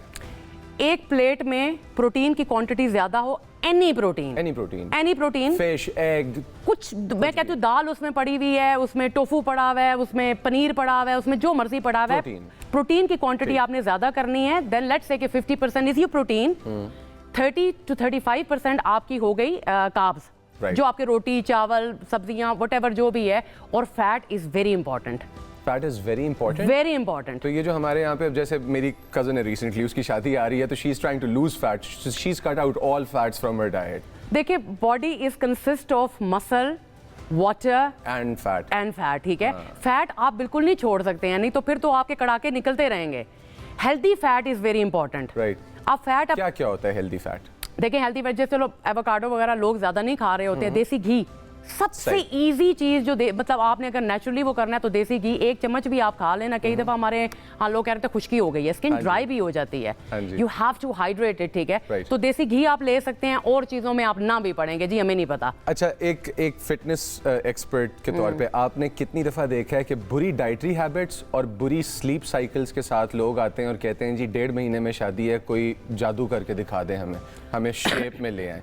कितना अरसा पहले इस तरह के इंपॉर्टेंट इवेंट्स, बिकॉज हमारे व्यूअर्स अगर लाइव कॉल भी करना चाहते हैं तो थोड़ी देर में मैं अनाउंस करूंगा आप लोगों के लिए लाइंस खुली हैं नहीं, बट आप लोगों के पास जो कि है एक मौका होता है अपनी लाइफ को सेटल करने का, तो मैं इनसे पूछने लगा हूँ कौन से वर्कआउट्स, तो get your pens and papers out और वो वर्कआउट्स आप लिख लें और कितने टाइम बाद। तो बताइएगा कि कितने टाइम बाद हो सकते हैं वर्कआउट्स और कैसी रूटीन है जो इस इंपॉर्टेंट इवेंट से कितनी देर पहले सेटल होनी चाहिए। देखें, आप कहेंगे ना कि 15 दिन में कम कर दे तो 15 दिन में भी कम हो जाएगा, ठीक, लेकिन रियलिस्टिक नहीं है। रियलिस्टिक नहीं है? रियलिस्टिक इसलिए नहीं है कि सबसे पहले जाता है वाटर वेट, ठीक, चर्बी वहीं की वहीं रह जाती है। लेट्स से हम 80 kg, मेरा वेट है 80 किलो और मैं चाह रही हूँ कि 70 किलो को 10 किलो भी बॉडी में से जाता है तो बड़ा फर्क पड़ जाता है बॉडी पे। हम लोग जाते हैं वो जाहिरी चीज पे, तुम्हारा फेस बड़ा पतला लग रहा है, ठीक है ना, आज तुम थोड़ा लग रहे हो, उस पे नहीं आपने जाना है। बेहोशी और वीकनेसेस और ये सब। अब देखें, पहले तो ये रियलिस्टिक गोल्स नहीं है कि शादी से पहले आपको 1 महीने पहले होश आया, ये नहीं करना आपने। दूसरी चीज ये आती है कि जो वर्कआउट्स आपने करने हैं 3 टाइम करें workout in a week, right, आधे घंटे के लिए 30 मिनट्स आर रिकमेंडेड। 3 दिन करें, लेकिन डाइट इज इंपॉर्टेंट। 3 दिन डाइट, और लेडीज एंड जेंटलमैन इतनी जल्दी वेट ड्रॉप ना करें कि आपकी तबीयत खराब हो जाए। इसी के साथ बढ़ते हैं एक ब्रेक की तरफ, वापस आते हैं, दोबारा मुलाकात होती है। हमारे साथ तमीना थी और इनके साथ बड़ा ही जबरदस्त मजेदार सेगमेंट रहा। Thank you Tamina for joining us and taking your time out of the morning. See you on the other side of the break. This segment is brought to you by Chuktai Lab. Alright जी, welcome back and आप देख रहे हैं सुबह से आगे, और सुबह से आगे में आप देख रहे हैं सेहत से आगे। सेहत से आगे आपके लिए क्यों ज़रूरी है? क्योंकि हमारे पास कई ऐसे मसाइल हैं जो अनडायग्नोज चले जाते हैं, लेट पता चलते हैं, या उनके बारे में हमें इंफॉर्मेशन पूरी तरीके से नहीं होती है। PCOS ख़वातीन में पाया जाने वाला एक आम हार्मोनल मसला है जो हमारी सोसाइटी के अंदर बहुत कॉमन है। काफ़ी छोटी एज की बच्चियों को भी शुरू हो जाता है और फिर बड़ी एज की ख़वातीन में है। आज इस अहम मौजू पर गुफ्तगू करेंगे हम, और हमारे साथ चुगताई लैब से जो कि हैं वो हेड ऑफ रीच और कंसल्टेंट पैथोलॉजिस्ट डॉक्टर हिजाब बतूल मौजूद हैं, और इन्होंने इस सर्विस के थ्रू स्क्रीनिंग, टेस्टिंग और फिर इन प्रॉब्लम्स के सोल्यूशन तक का रास्ता आम आवाम के लिए हमवार कर दिया हुआ है। लेकिन सबसे पहले हम लोग जो चीज़ डिस्कस करेंगे वो PCOS, हार्मोनल इम्बैलेंस और सब फर्टिलिटी इश्यूज़ हैं। सब फर्टिलिटी मेरे लिए भी एक नई टर्म थी जब मुझे बताया गया, आप लोगों के लिए भी एक नई टर्म होगी। और ये सब फर्टिलिटी है क्या, क्यों इसको सब फर्टिलिटी कहा जाता है, ये सवाल हम शुरू करेंगे मैम से पूछना। तो डॉक्टर हिजाब बतूल साहिबा, thank you for joining us and taking your time out of this morning, और आपने हमें शो में ज्वाइन किया। सबसे पहले हमें बताइएगा कि क्या सिर्फ डाइटरी रूटीन या अपना लाइफस्टाइल चेंज करना PCOS के लिए, हार्मोनल इम्बैलेंस के लिए, सब फर्टिलिटी रिलेटेड इश्यूज़ के लिए एक प्रॉपर स्टेप है, या हमें डायरेक्ट मेडिकल केयर की तरफ जंप करना चाहिए? देखिए, मैं पहले तो अस्सलाम वालेकुम। तो बात मैं इससे शुरू करूँगी कि सिर्फ डाइटरी हैबिट से लाइफस्टाइल चेंज करना इम्पॉर्टेंट ज़रूरी नहीं है, और सिर्फ मेडिसिन भी इस पे काम नहीं करती। दोनों कंबाइन होके, दोनों का एक कॉम्बिनेशन होता है जो कि हेल्प करता है। लेकिन इसमें एक मज़े की बात यह है कि अगर हम सिर्फ अपना लाइफस्टाइल चेंज करें या डाइटरी हैबिट चेंज करें तो हम मेडिसिन लेने से बच सकते हैं। Like lifestyle changes are more important than seeking medical like treatment. तो और ये बहुत इजीली मैनेजेबल भी है। अच्छा मैम, सब फर्टिलिटी क्या है? और सब फर्टिलिटी एक मेरे लिए तो नई टर्म थी, तो लोगों के लिए भी जारी बात है जो हमारे व्यूअर्स देख रहे हैं उनके लिए भी होगी। How is it different from infertility, the term that is widely known and हम आदी हैं सुनने के? देखिए, अगर हम बात करें और क्लिनिक्स का नाम देखें तो वो होगा जी फलाना इनफर्टिलिटी क्लिनिक या जी इनफर्टिलिटी स्पेशलिस्ट। तो इनफर्टिलिटी और सब फर्टिलिटी में ना एक छोटी सी एक इम्पॉर्टेंट डिफरेंस है कि अगर ट्राइंग के 12 मंथ्स के बाद भी कोई कंसीव नहीं कर सकता, और बहुत ही मेजर बैरियर है कंसेप्शन में।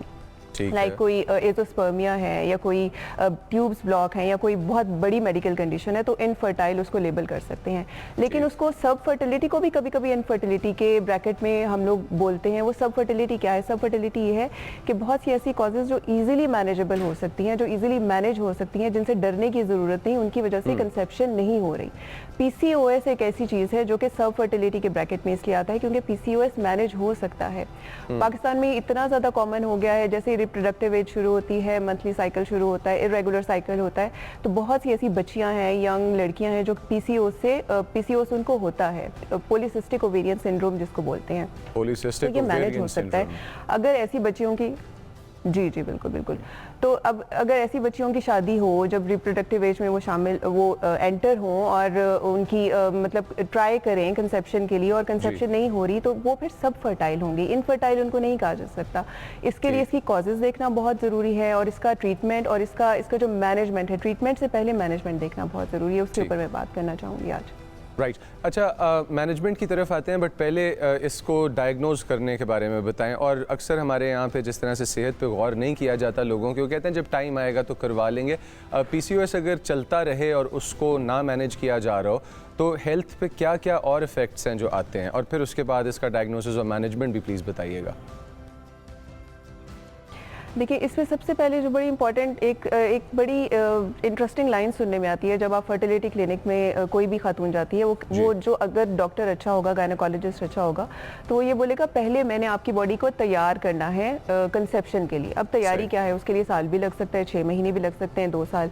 तो ये नहीं कि जब टाइम आएगा शादी होगी तब देखा जाएगा, ऐसी बात नहीं है। जैसे ही रिप्रोडक्टिव एज शुरू होती है, जैसे ही मंथली साइकिल शुरू होता है, तो ये जो खवातीन हैं, माएँ हैं, बड़ी बहनें हैं, घर की बड़ी लोग हैं, डॉक्टर्स हैं, जो हेल्थ केयर प्रोवाइडर्स हैं, जो भी हैं, उनको कुछ बातों का ख्याल रखना चाहिए।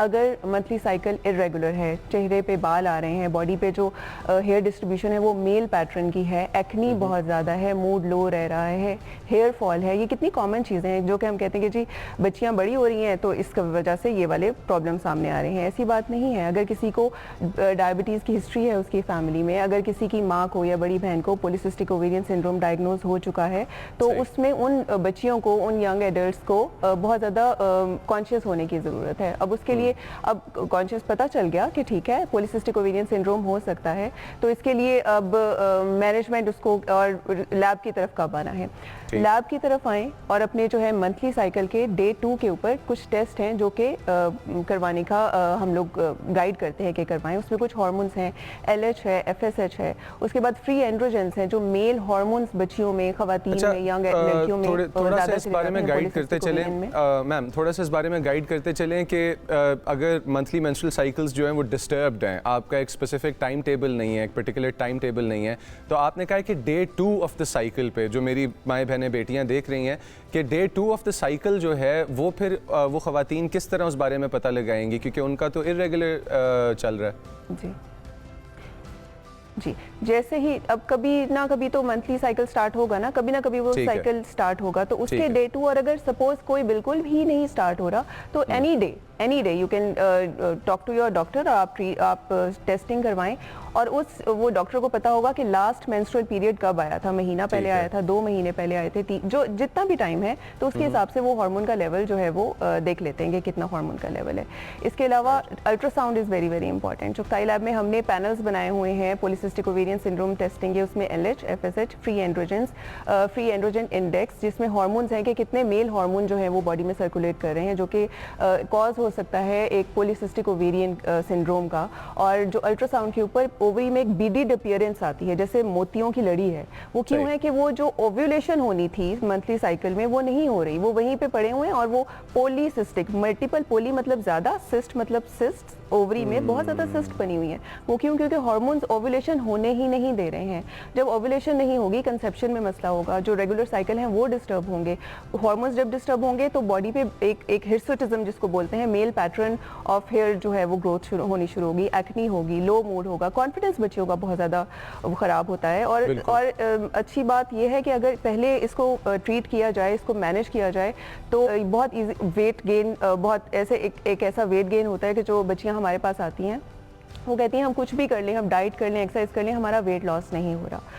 तो आज मैं सबसे इंपॉर्टेंट बात ये वो वेट लॉस क्यों नहीं हो रहा, क्योंकि पॉलीसिस्टिक ओवेरियन सिंड्रोम में इंसुलिन रेजिस्टेंस सामने आता है।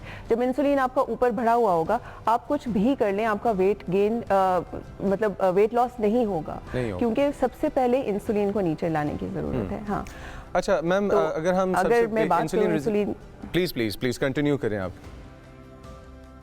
जी, अब मैं बड़ी इंपॉर्टेंट बात करने लगी हूँ कि इंसुलिन रेजिस्टेंस पता चल गया, वेट कम करना है लेकिन इंसुलिन रेजिस्टेंस भी खत्म करना है। वो कैसे करेंगे? नेचुरल वेज पे सबसे पहले आते हैं। नेचुरल वेज है कि आपने हाई फाइबर वाली डाइट लेनी है, वेजिटेबल्स लेनी है, होल फ्रूट लेना है, होल वेजिटेबल्स लेनी है। जूसेस के ऊपर मत जाएं, जूसेस में शुगर कंटेंट बहुत ज़्यादा हाई होता है, बहुत ज़्यादा। जूसेस आपने नहीं लेने। उसके बाद आपने क्या करना है, डाइट है, एक्सरसाइज है, और जो गोल्डन रूल है उसका है इंटरमिटेंट फास्टिंग। आपने फास्टिंग के आपने कुछ आवर्स अपने ईटिंग विंडो रख ले और कुछ जो है ना फास्टिंग विंडो रख ले। Fasting window is a magic. उसमें इंसुलिन आपका यूं ड्रॉप करेगा, इंसुलिन ड्रॉप करेगा, आपका वेट लॉस का साइकिल शुरू हो जाएगा। और naturally intermittent fasting, diet, exercise और स्ट्रेस मैनेजमेंट से इंसुलिन का साइकिल जैसे ही आपका ठीक होगा, आपका वेट लॉस होना शुरू हो जाएगा, हेल्दी वेट लॉस। अच्छा डॉक्टर हिजाब, आखिरी सवाल मैं आपसे पूछना चाहता हूँ before I let you go here, वो ये है कि हमारे पास डाइटरी हैबिट्स में जो अच्छी डाइटरी हैबिट्स हैं वो आपने बता दी हैं कि उसको मैनेज करने की, और किस तरह से आप देख सकते हैं कि अगर आप इस प्रॉब्लम से सफ़र कर रहे हैं। जो बुरी डाइटरी हैबिट्स हैं वो प्लीज़ पॉइंट आउट करते चलें। कौन सी ऐसी चीज़ें हैं जो वाइडली यूज्ड हैं घरों में, अवॉइड करनी चाहिए इन प्रॉब्लम्स को अवॉइड करने के लिए?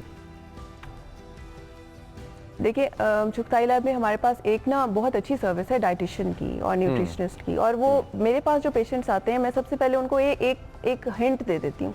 जो चीज़ पैकेट में है आपने इस्तेमाल नहीं करनी। पैकेज्ड फूड, क्योंकि उसमें हाई सॉल्ट कंटेंट होता है, उसको प्रिजर्व करने के लिए शुगर कंटेंट, सॉल्ट कंटेंट बहुत ज़्यादा होता है। चावल, चीनी, चिकनाई यानी कार्बोहाइड्रेट्स कट डाउन करने हैं आपने। बेकरी की चीज़ें नहीं खानी, मैदा नहीं खाना। आसान अल्फाज में वो ऐसा कोई आटा नहीं खाना जिसका ग्लाइसेमिक इंडेक्स जो है ना वो डिस्टर्ब्ड है। ग्लाइसेमिक इंडेक्स है कि अगर वो आपने खाया और आपका शुगर स्पाइक हो गया, तो आपने क्या करना है कि मिक्स्ड ग्रेन्स आपने यूज़ करने हैं। जो चीज़ें नहीं यूज़ करनी हम सबको, जंक फूड नहीं यूज़ करनी, कोल्ड ड्रिंक्स नहीं यूज़ करनी, फिजी ड्रिंक्स नहीं यूज़ करनी, शुगर कॉन्टेंट, सॉल्ट कॉन्टेंट जिसमें ज़्यादा है वो नहीं। और PCOS के लिए अगर हम डेयरी कट डाउन करें तो वो बहुत हेल्पफुल होता है। ग्रीक योगर्ट जो है वो बहुत ज़्यादा अच्छी एक चॉइस है। और अगर बहुत ज़्यादा एक ऑयली फूड, फ्राइड फूड और पैकेज्ड फूड, जंक, रेस्टोरेंट में आप डेली जा रहे हैं, कॉफ़ीज़ ऐसी ले रहे हैं जिसमें बहुत ज़्यादा हाई शुगर वो है, ड्रिंक्स हैं, जूसेस हैं, नो, बिल्कुल नहीं। ऑर्गेनिक सिंपल फूड, घर का खाना, यानी कि जितना कम प्रोसेस्ड हो उतना बेहतर है। बिल्कुल बिल्कुल, जितना कम प्रोसेस पे तो आप जाएं ही ना। थैंक यू डॉक्टर साहबा, आपने अपना इम्पोर्टेंट टाइम निकाला, आपने हमें ज्वाइन किया और आपने इतने इम्पोर्टेंट इशू के बारे में हाईलाइट किया। लेडीज एंड जेंटलमैन, आप लोगों के इर्द गिर्द चुगताई लैब्स मौजूद हैं, आप लोग जाएं, जाके अपनी स्क्रीनिंग करवाएं। डॉक्टर हिजाब ने जिस तरह से आपको बताया है कि ये ऐसे प्रॉब्लम्स हैं जो कभी कभार ठीक भी किए जा सकते हैं और अक्सर औकात ठीक हो भी जाते हैं। तो इन चीज़ों में मत पड़ें कि आपको डॉक्टर के पास जाना जो क्या वो कोई स्टिग्मा लगा देगा और आप सोसाइटी में मूव करने के काबिल नहीं रहेंगे। अपनी हेल्थ का ख्याल रखें। इसी के साथ चलते हैं, एक ब्रेक पे वापस आते हैं तो मुलाकात होती है। It's time for a short break. This segment is brought to you by Chuktai Lab. Welcome back. और all hope is not gone. हमारे लोग जो आजकल पेट्रोल की बढ़ती प्राइसेस और महंगाई से दो चार हैं, उनके लिए एक अच्छी खबर भी है, और वो ये है कि सोलर सिस्टम्स जो कि हैं उनके ऊपर फ़ीस थी, लाइसेंस थे और नेट मीटरिंग के भी इश्यूज़ चल रहे थे, दूर कर दिए गए हैं क्योंकि तवानाई जो है उसके अखराजात बढ़ते चले जा रहे हैं। सोलर सिस्टम्स एक आसान हल है। इसी सिलसिले में एक अहम पेशरफ्त सामने आई है और पावर डिवीजन ने नेपरा को हिदायत दी है कि 25 किलोवाट तक का सिस्टम जो है आपका 25 किलोवाट्स तक का जो सोलर सिस्टम है, इन सारे फ़ीन के लिए लाइसेंस और फीस ख़त्म कर दी जाएगी। 50%, 45%, 35% डिस्काउंट नहीं है, ख़त्म कर दी जाएगी। वज़ीर तवानाई अवैस लगारी के मुताबिक हुकूमत सोलर और सारिफ दोस्त पॉलिसी पर अमल पैरा है और ये गैर ज़रूरी रुकावटें जो है ना, जो इन सिस्टम्स के इंस्टॉलेशन में और ख़रीदारी में रुकावट बनती हैं, इनको हटा दिया जाए। अब 2015 के अंदर जो रूल्स और रेगुलेशन थे उनके मुताबिक आपके पास 25 किलोवाट तक के जो सिस्टम्स थे, उन सिस्टम्स के ऊपर कोई लाइसेंस लाइसेंस नहीं था, फीस नहीं थी, आप लगवा सकते थे, आसान काम था। उसके बाद नई रेगुलेशंस आई और इसके अंदर नेपरा के अंदर जो कि है ना वो ये शराइत आयद कर दी गई। अब ये शराइत आयद कर दी गई, इसके ऊपर अवाम का और सनत का दोनों का एतराज़ भी था, वो एतराज़ रिकॉर्ड भी हुआ और जायज़ भी था। खैर पावर डिवीज़न ने पुराने निज़ाम को वापस जो कि है वो बहाली की तरफ लाने की दरख्वास्त कर दी है। अब ये दरख्वास्त, ये तजवीज़ जो आ गई है, इसके ऊपर हमने करनी है अपनी डिस्कशन। सोलर को फ़रोग दिया जाए, रुकावटें हटाई जाएँ, और इसके लिए हमारे पास इस वक्त chairman Pakistan solar association Waqas Haroon Musa sahab मौजूद हैं, तो उनको वेलकम करते हैं। अस्सलाम अलैकुम एंड गुड मॉर्निंग सर, क्या हाल चाल है आपके? वालेकुम अस्सलाम, थैंक यू, अल्हम्दुलिल्लाह। अच्छा सर, ये बताएं ज़रा, जो आसानी पैदा की गई है, जो तजवीज़ दी गई है, अभी जो सामने ओपिनियन ला के रखा गया है, कितना ज़रूरी था और कितना टाइमली है, या देर आए दुरुस्त है वाला हिसाब है? इसको यानी ये देर आए दुरुस्त है भी कह सकते हैं डेफिनेटली इसको। देखें, ये जब पॉलिसी ड्राफ्ट के लिए आई थी हमारे पास रिव्यू के लिए जनवरी में, उस वक्त भी हमने एग्जैक्टली यही फीडबैक दिया था। इनफैक्ट ये जो 2015 में जब ये पॉलिसी पहली दफ़ा आई थी तो उस वक्त भी इसमें इसी तरह से कहा गया था कि नेपरा इसको जो तमाम कनेक्शंस को नेपरा देखेगा और इसी तरह 1000 रुपये की फ़ीस लेगा। उस वक्त भी तकरीबन 1 साल या 2 साल तक ये चला था और इसके बाद नेपरा के पास इतना वर्कलोड आ गया था, क्योंकि देखें जब आप घरेलू ये 10 किलोवाट 15 किलोवाट के सिस्टम की बात कर रहे हैं या आप ज़्यादातर छोटे सारिफ की बात कर रहे हैं, घर की बात करें, उनकी क्वांटिटी बहुत ज़्यादा होती है। 5000 10,000 एप्लीकेशन महीने के आना कोई इतनी बड़ी चीज़ नहीं है, आराम से आएंगी, पूरे पाकिस्तान से एप्लीकेशन आ रही हैं। तो जब नेपरा के पास 5000 10,000 एप्लीकेशन आएंगी तो फिर उनसे वो काम नहीं संभाला जाता है, तो फिर उस टाइम पे डिलेज आना शुरू होते हैं। और वैसे तो सिस्टम में लिखा हुआ है या जो SROs में लिखा हुआ है कि 90 डेज़ के अंदर अंदर उन्होंने जवाब देना है, लेकिन 90 डेज़ भी अव्वल तो बहुत ज़्यादा है, लेकिन अगर 90 डेज़ में भी ना कर ले तो हमने उनका क्या उखाड़ लेना है। तो फिर होता ये है कि कस्टमर खुद फिर नेपरा को कॉल कर रहा होता है, लैंडलाइन पे कॉलें आ रही होती हैं, फिर नेपरा वाले जो तंग आते हैं और फिर कहते हैं कि यार, फिर उन्होंने उसको डिवॉल्व करके डिस्कोर्स के लेवल पे दे दिया था। इस दफ़ा भी हमने उनको जनवरी में यही फीडबैक दिया था कि ये आप लोगों से संभाला नहीं जाएगा, इसको आप एक तो फीस लगाए नहीं, इतनी ज़्यादा फीस लगाने की कोई तुक नहीं बनती, क्योंकि वैसे भी आप देखें प्रॉफिट कर रहे हैं। यानी इस वक्त खासकर जो नई नेट बिलिंग की रेगुलेशंस हैं उसमें अगर आप देखें तो सारिफ से 10 रुपये की बिजली, बल्कि इससे भी कम की बिजली सारिफ से ले रहे हैं। और उसी टाइम पे, जैसे दिन के टाइम पे अगर आपसे बिजली ले रही है जो लेस्को है या फेस्को या एस्को जो भी आपकी डिस्को है, तो आपके साथ वाले घर पे वही बिजली वो 50 रुपये की बेच रहे हैं, तो यानी 40 रुपये का फ़ायदा तो वैसे ही उनको हो रहा है पर यूनिट। तो अब उसमें आपने साथ में लाइसेंसिंग फ़ीस भी लेनी है, तो ये कोई इतनी कोई खुश आइंद बात नहीं है। तो अल्लाह का शुक्र है कि यानी देर से खबर, यानी देर से जो है उस चीज़ को सही करने से, वरना 6 महीने बाद या साल बाद हम इस मसले को सही कर रहे होते। तो पावर डिवीज़न ने जो है उनको अभी ये कह दिया है कि बेस्ड ऑन पास्ट एक्सपीरियंस वो भी यही रेकमेंड करते हैं कि ये जो 25 किलोवाट से छोटा सारिफ है, जो टिपिकली एक घरेलू सारिफ है या छोटा सारिफ है, उसकी एप्लीकेशन को आप डिस्को के लेवल पे ही मैनेज करें और उस पर कोई फीस लगाने की भी ज़रूरत नहीं है। ठीक है। अच्छा, अब इसके साथ नेट मीटर्स भी लगते हैं कुछ घरों के अंदर, और कुछ और भी चीज़ें हैं कि जिनके लिए हमें कभी एप्लीकेशंस जमा करवानी पड़ती हैं, कभी हमें लंबे प्रोसेसेस में से गुजरना पड़ता है। तो पहले तो ये बताएं कि अभी क्योंकि तजवीज़ है सिर्फ, इसके आगे असरात क्या हैं जो मुरतब होंगे, एक्सपेक्टेड, जो आप सोचते हैं? और दूसरा ये है कि क्या ये अप्लाई करता है पूरे सिस्टम के ऊपर, या अभी भी जो बाकी प्रोसेसेस हैं वो इन प्लेस होंगे, सिर्फ जो सिस्टम इटसेल्फ सोलर लगेगा उसके ऊपर ये पॉलिसी जो है ये इम्प्लीमेंट होगी? अच्छा, टू बी इसको थोड़ा मैं क्लैरिफाई कर दूं। बेसिकली ये जो फीस है ना, ये सिर्फ नेट मीटरिंग एप्लीकेशंस के साथ है, या नेट बिलिंग जो नए सिस्टम है उसका नाम नेट बिलिंग है, नेट बिलिंग की एप्लीकेशंस के साथ है। ये फरवरी में जब नेट बिलिंग की न्यू एप्लीकेशंस आई थी तो उस वक्त ये फीस लागू हो गई है, यानी ये इस वक्त एज ऑफ नाउ ये फीस इंप्लीमेंटेड है सिर्फ नेट बिलिंग के एप्लीकेशंस पे। अगर आप ऐसा सिस्टम लगाते हैं जिसमें आपको ग्रीन मीटर की जरूरत है, तो जो ग्रीन मीटर की एप्लीकेशन है उसके साथ एक, अगर आपका 10 किलोवाट का सिस्टम है तो एक उसके साथ 10,000 रुपये का पे ऑर्डर नेपरा के नाम पे भी लगना है इस वक्त, आजकल जो करंट सिचुएशन है। लेकिन और जो पावर डिवीजन की तरफ से आई है वो अभी तजवीज़ आई है। उम्मीद है कि नेपरा इस तजवीज़ को फ़ौरन यानी नोटिफाई करवा देगा, लेकिन वो फ़ौरन नोटिफाई कराने में भी आप समझ लें 2 से 3 हफ्ते, महीना शायद लग जाएगा। तो ये जब तक ये नोटिफाई नहीं होती तब तक ये फीस लागू रहेगी सिस्टम में, यानी एप्लीकेशन आपकी उसके बगैर आगे नहीं जा सकती। अच्छा, ये नहीं कि अभी ये जो पॉलिसी इंट्रोड्यूस करा रहे हैं, अभी इसकी इम्प्लीमेंटेशन आप कह रहे हैं कि अभी इम्प्लीमेंटेशन ऑन ग्राउंड इसकी नहीं हुई, एक्सपेक्टेड है कि महीने डेढ़ तक हो जाएगी? जो फीस लगने की इम्प्लीमेंटेशन है वो हुई है। जो पावर डिवीजन ने तजवीज़ दी है कि इस फीस को हटा दो, वो हटाते अभी तकरीबन महीना लग जाएगा। हाँ, हटाने में तकरीबन महीना लग जाएगा। और लेकिन सबसे इंपॉर्टेंट चीज़ ये है कि ये सिर्फ उनके लिए है जिन्होंने नेट मीटरिंग या नेट बिलिंग में एप्लीकेशन जिसमें इन्होंने ग्रीन मीटर लगवाना है। अगर आपने नॉर्मल सिस्टम लगाना है, बैटरी वाला हाइब्रिड सिस्टम जिसको कहते हैं, जो ग्रिड से कनेक्टेड नहीं है, तो उस केस में ये चीज़ लागू नहीं होती। अच्छा, वैसे एक सवाल आ रहा है बार बार दिमाग में मेरे, मैं पूछ ही लेता हूँ आपसे, क्या ये लगा है गवर्नमेंट को कि बिजनेस में लॉस वाला डिसीजन था, इसलिए आप पे जा रहे हैं, यू टर्न नहीं? देखिए, मैं आपको इसमें थोड़ा सा अगर बैकग्राउंड दूँ ना, इसमें कुछ इंतज़ामी रीजंस भी, मैनेजमेंट की रीजंस भी हैं। अब आप अगर इसको देखें ना, तो पिछले 5 साल में बहुत ज़्यादा कनेक्शंस लगे हैं ग्रीन मीटर्स के। डिस्को के लेवल पे इस कनेक्शंस का डेटा उन्होंने इतनी अच्छी तरह से मेंटेन नहीं किया। तो वो डेटा आज अगर हम जब बैठते हैं डिस्कशंस पे या पूछते हैं कि कितनी साइज़ के सिस्टम लगे हुए हैं, तो उसका जो जवाब है ना, वो सही से नहीं आता। उसको इतना ऑर्गेनाइज तरीके से नहीं आता जितने ऑर्गेनाइज तरीके से होना चाहिए। नहीं, एक डिस्को को पता होना चाहिए कि इस गली में इतने सिस्टम्स लगे हुए हैं, उनकी ये साइज़ है। लेकिन वो आपको पता है हमारे डिस्कोज इतने एफिशिएंट नहीं हैं और ना बनना चाहते हैं। तो उसकी वजह से, यानी मेनली जो वजह थी, जो इस डिसीजन का जो बैकग्राउंड है, वो ये है कि नेपरा इसको कंट्रोल करना चाहता था। लेकिन असल में मसला ये है कि हल भी इस तरह से नहीं होना है। डिस्कोज ने डेटा को सही से कलेक्ट नहीं किया, तो उसका हल ये नहीं है कि आप डेटा कलेक्शन की रिस्पॉन्सिबिलिटी उनसे लेकर नेपरा को दे दें। वो तो आपने एक नया मसला खड़ा कर दिया है, वो चौकीदार पे चौकीदार बिठा दिया है। इस तरह से नहीं काम होता। बेसिकली उसमें अकाउंटेबिलिटी लेके आने की ज़रूरत है कि लेस्को में जो मुख्तलिफ सर्कल के जो मैनेजर्स होते हैं, SDOs होते हैं, एक्सीएंस होते हैं, उनके ऊपर अकाउंटेबिलिटी लेके आने की ज़रूरत है कि आप अपना डेटा सही से कलेक्ट करें, ताकि हम अपनी प्लानिंग को बेहतर तरीके से इम्प्लीमेंट कर सकें। अच्छा, 2 पार्ट क्वेश्चन है। पार्ट 1 के क्या ये चीज़ और आगे बढ़ेगी, सोलराइजेशन और ज़्यादा पॉपुलर होगी? बिकॉज इस वक्त पूरा दुनिया का जो माहौल है वो एनर्जी क्राइसिस में से गुजर रहा है because of the straight of Hormuz and what not. तो ये जो मिडल ईस्टर्न वॉर है, इसके लार्जर इफेक्ट सीप कर रहे हैं अब एनर्जी इंफ्रास्ट्रक्चर के अंदर, जो ग्लोबल एनर्जी इंफ्रास्ट्रक्चर के अंदर है।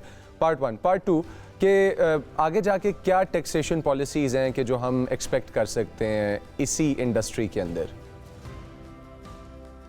ये आपके दोनों बहुत अच्छे सवाल आते हैं, और पहले मैं ज़रा पहले वाले का जवाब देता हूँ। देखें, सबसे जो इम्पोर्टेंट चीज़ हमने सीखी है ना पिछले 2 महीने में, एक तो होता है ना कि बंदा थ्योरेटिकली कहता है कि सोलर बड़ा फ़ायदा देता है और इकोनॉमी को फ़ायदे हो जाएंगे और इस तरह की चीज़ें। वो तो सब चीज़ें एक हम थ्योरेटिकल कह रहे होते हैं, या एक हम सोच रहे होते हैं, या प्लान बता रहे होते हैं। लेकिन पिछले 2 महीने में तो हमने सचमुच में देखा है कि स्ट्रेट ऑफ हॉर्मुज़ बंद होने से हमारी गैस की सप्लाई बंद हो गई है, फ्यूल की प्राइसेस बढ़ गई हैं, उसकी वजह से फर्नेस ऑयल महंगा हो गया है। जो सूरज है ना, वो हमारा है, उसमें हम एनर्जी डिपेंडेंस है। हमारी जो सूरज की शुआएं हैं, जो सूरज हमारे ऊपर आता है, वो स्ट्रेट ऑफ हॉर्मुज़ से भी नहीं बंद हो सकता, वो ट्रम्प साहब भी नहीं बंद कर सकते। वो अल्लाह ताला ने हमें एक रिसोर्स दिया हुआ है, जिसको हम, अगर हम उसके ऊपर अपनी रिलायंस बढ़ाते हैं, तो हमारी एनर्जी इंडिपेंडेंस, जिस तरह हम हाइड्रो को बढ़ाते हैं, जिस तरह हम विंड को बढ़ाते हैं, हम सोलर को बढ़ाते हैं, तो इससे हमारी एनर्जी इंडिपेंडेंस रहती है। वैसे तो अगर ये वाली बिजली थोड़ी महंगी भी हो, तो इस पे जाना चाहिए, स्ट्रेटेजिकली एक फैसला किया जा सकता है कि हमें इंडिपेंडेंस ज़्यादा ज़रूरी है वर्सेस कॉस्ट। लेकिन इस केस में तो सोने पे सुहागा ये है कि ये वाली बिजली सस्ती भी ज़्यादा है, यानी ये बिजली हमारे लिए बेहतर भी है।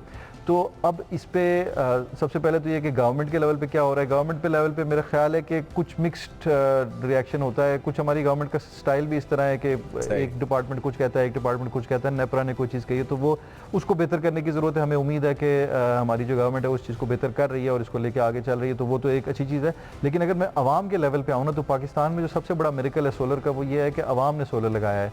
एक आम आदमी ने अपने घर पे लगाया है, एक किसान ने अपनी फील्ड पे ट्यूबवेल लगाया है। ये आगे और सस्ता होगा ये सेटअप, सिंस आप आवाम की बात कर रहे हैं, किसान की बात कर रहे हैं और आप आम आदमी की बात कर रहे हैं जो बेसिकली पल्स है इस कंट्री की, तो ये आगे और सस्ता होना एक्सपेक्ट कर सकते हैं हम? टैक्सेशन पॉलिसीज़ में रिलैक्सेशंस एक्सपेक्ट कर सकते हैं हम? टैक्सेशन पॉलिसी में तो एक तो टेक्नोलॉजी की साइड से होता है कि क्या सस्ता या बेहतर होगा, तो वो तो हमें नज़र आता है कि यानी उतार चढ़ाव आते रहते हैं, लेकिन एक जनरल डायरेक्शन नीचे की तरफ की है, जिस तरह किसी भी टेक्नोलॉजी की होती है। जब टेक्नोलॉजी नई आती है और जैसे जैसे पुरानी होती जाती है तो वो सस्ती होती है। जैसे बैटरीज आजकल काफ़ी बेहतर हो रही हैं और एक्सपेक्टेड है कि अगले 2-3 साल में और बेहतर हो जाएंगी। जहाँ तक गवर्नमेंट का ताल्लुक है, उसमें अगैन देखें, वही पाकिस्तान में जो है ना हर वक्त प्रेशर रहता है। अभी हमारा बजट आने वाला है जुलाई 1 से, ज़ाहिर है अगले साल का अगला फिस्कल ईयर शुरू हो जाएगा, तो अप्रैल मई में हम जून तक मैक्सिमम बजट फाइनलाइज कर रहे होते हैं। इस दफ़ा एक बहुत बड़ी चीज़ है जो कि सोलर पैनल पे पिछले साल उन्होंने GST लगाया, उसको 10% पे, पहले 18% पे लगाया। हमने बड़ा पुशबैक किया तो बड़ी मुश्किल से वो 10% पे माने। इस दफ़ा हम कह रहे हैं कि देखें, आप अगर हालात को देखें तो जितना ज़्यादा सोलर लगेगा उतना मुल्क में फ़ायदा होगा, तो हमें चाहिए कि इस GST को 0% पे लेके जाएं। ये बल्कि मैं तो कहता हूँ इन्वर्टर्स और बैटरीज पे भी इस GST को कम करें। करना चाहिए डेफिनेटली बिकॉज एक पूरी इंडस्ट्री की साइड है जो हम लोग खुद इन पॉलिसीज की वजह से डेवलप होने से रोक रहे हैं, रुकावट बनी हुई है उस बिजनेस के अंदर। आगे जाके सोडियम रिलेटेड बैटरीज बहुत ज्यादा पॉपुलर होने वाली हैं, तो there is a big opportunity for business. Thank you Arun साहब, आपने हमें ज्वाइन किया और इनसाइट दी इन तमाम मामलात में। इससे मुल्क को भी, हाँ, इससे मुल्क को भी फायदा हो रहा है। और ये जो है ना, जो हम देखें ऑयल में जो चीज़ इंपोर्ट करते हैं ना, वो पैसे हम ज़ाया कर देते हैं, वो ऑयल जल जाता है, उड़ जाता है, चला जाता है। जो सोलर पैनल्स, बैटरीज, इन्वर्टर्स में करते हैं, ये हमारे एसेट्स बनते हैं और ये अगले सालों में हमें इंडिपेंडेंस फर्दर देंगे। तो बस हमारी अपील है गवर्नमेंट से भी, अवाम की तरफ से भी और इंडस्ट्री की तरफ से भी कि इस टैक्सेशन को नज़रसानी करें और इसको कम से कम लेके जाएं जितना हो सकता है। Alright ji, chairman Pakistan solar association Waqas Haroon Musa sahab, ladies and gentleman, आप लोगों के लिए सोलर जो है ना सिस्टम्स वो ज़्यादा अच्छे, सस्ते और एप्लीकेशंस में आसानी, आप लोगों के लिए अप्लाई करने में, लगवाने में आसानी, लाइसेंस फीस में कमी, जो कि इनके मुताबिक 1-1.5 महीने तक इम्प्लीमेंट हो जाएगा। अभी इम्प्लीमेंट नहीं हुआ, अभी ये तजवीज़ पेश की गई है। और इसी के साथ एक छोटी सी ब्रेक पे जाते हैं। ऑल्दो हम लोग बिजनेस में थोड़े से स्लो हैं, लेकिन आने वाली अपॉर्चुनिटी को कैश कराना चाहिए। With this we are out for a short break and will be back.